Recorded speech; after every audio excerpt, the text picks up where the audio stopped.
Okay, Section 9, breach of purchase contract. This section's about what happens when the deal goes bad. Well, as you might imagine, there's a bunch of ways that can happen. But let's start off here with deposits. Are they refundable or not? Here's the general rule.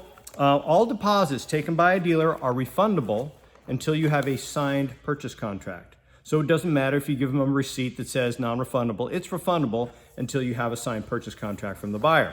All right, then below that, breach of conditional sales contract by dealer. Okay, breach is the fancy legal word for breaking your promise. All right, how does a dealer break a promise on a deal? I'll show you. So, that was too easy, wasn't it? No, but I'll show you. So, here's my car, and I'm selling it for $10,000, and you come in, you say, Crazy Art, I'll give you 10 grand cash for that car right now. But, as part of the deal, I want you to fix the dent in the left rear quarter panel. And I say, all right, fine, I'll do that. So you give me the 10 grand cash, I still got the car, and I say, why don't you come by in 4 days and pick the car up, I'll have the fender all fixed. Awesome, you go home, I got your 10 grand in the car. All right, over the next couple of days, I work on that fender, I massage it out, it comes out fabulously. You'd never know that car had a dent in it, and everything is just great till the night before you pick the car up. Somebody breaks into my place and they steal it. You come in the following morning and go, woohoo, Crazy Art, I'm here for my car. How'd the fender come out? Well, good news and bad news. The good news is the fender's awesome. The bad news is you're never gonna see it because someone took the fender and the whole rest of the car last night and stole it. And I want to wish you just the best of luck finding another car somewhere else. See ya, bye-bye. Well, what are you gonna say? Show me the money, right? Give me my money back. I breached. You gave me money, I'm supposed to give you a car, but now I can't give you the car. What am I supposed to do? Refund your money. It's pretty simple. As a dealer, if you cannot deliver the vehicle when and how you said you were going to, or in the condition you said you were going to, you need to refund the buyer's money. That's a dealer breach.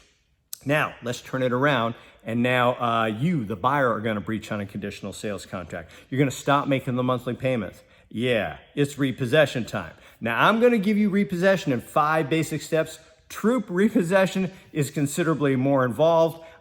You can go into a deeper dive in your course book if you want to do that. When I first started practicing law, or for a big firm, and they had banks as clients, and then, sometimes people would default on their loans. And so, when you're the new guy in the firm, you get all the work that nobody else wants to do, right? Well, at this firm, that was repossession, so I got to do some of that. And yeah, and I also thought it was pretty weak for, be a little lawyer boy, sit in your office and get these orders and things to go repossess people's cars and then not go out on the street and face what you actually did in your office, like go out and do it. So my name's Art and I have a car problem and an adrenaline problem. So I used to go on repo runs. Very exciting. So if you're feeling kind of down, kind of flat, hook up with a repo guy or girl. Yeah, that'll get you pumped. Anyway, I won't go into those stories, but whoo, yeah, good stuff. Anyway, all right, so repossession, how are we gonna do that? So let me set the scene here. It's a 3-year loan. I sold you a car, 3-year loan, payments are $200 a month, due on the 1st, late on the 5th, blah, blah, blah, blah, blah. And for the first 6 months, man, first day of every month, boy, there's your check. Life is good. All of a sudden, month 7, no check. So I call you up and go, hey, it's Crazy Art. Oh, what's going on? I didn't get my check. And you say, oh yeah, things have been slow at work and, I've been sick and trying to catch up and, next month. All right. So now it's next month, month 8, no check. So I call you up and say, hey, it's Crazy Art. Now we're talking 2 months behind. What's going on? And you say, oh, well, now my mom is sick and the dog is sick and it's been hard here lately. And we're going to catch it all up next month. All right, now it's month 9, no check. So I call, the phone rings, somebody hangs up, rings and rings, hangs up. This goes on for 2 or 3 days. One of the times I hear somebody pick up and in the background I hear somebody yelling, hang up the phone, it's the dealer looking for money, click. All right, pretty clear this is not going to work out, right? So it's time to start repossession. All right, so scrolling down in your book, let's see, let's get to, here we go. I can do this. All right, so it's just underneath the picture of the red Cougar. It looks like maybe a Cougar XR7 on the trailer. Yeah.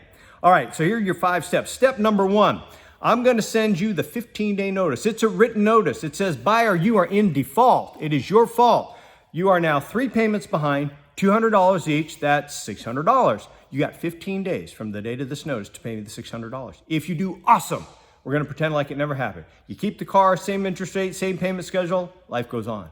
But if you don't pay me by midnight on the 15th day, automatically by law at midnight, step number 2 happens, and I will accelerate the remaining balance due. All right, here's what that means. Here's a visual. All right, this is a timeline. This is the past, this is the future. All right, so we started the loan. For the first 6 months, you're making the payment, everything's good.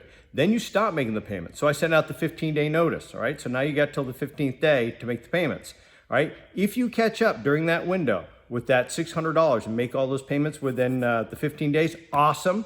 Then you just make the following payments for the next 2.5 years. Every month, boom, boom, boom. And at the end, I'll send you the title and we're all back on track. But if you don't catch up and pay me that $600 by midnight on the 15th day, automatically by law, I accelerate the balance due, which means all the future payments by law, legally, get sped up in the middle of the night.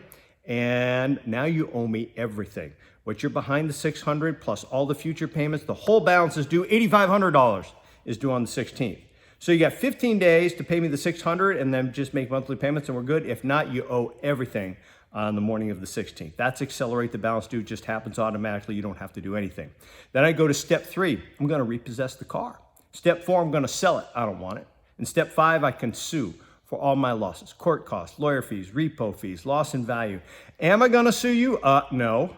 Why? Because you got no money, right? Pretty silly to sue somebody who's got no money. You're going to win and not get anything, all right? But I have that option if I want, okay? So those are the 5 steps of repossession. 1, send out the 15-day last chance notice. 2, accelerate the balance due on the 15th. If they don't pay, happens automatically. 3, repo. 4, sell it. 5, sue if you wanted to. All right, so now let's scroll on down and we'll go to section 10, red flag identity theft rules.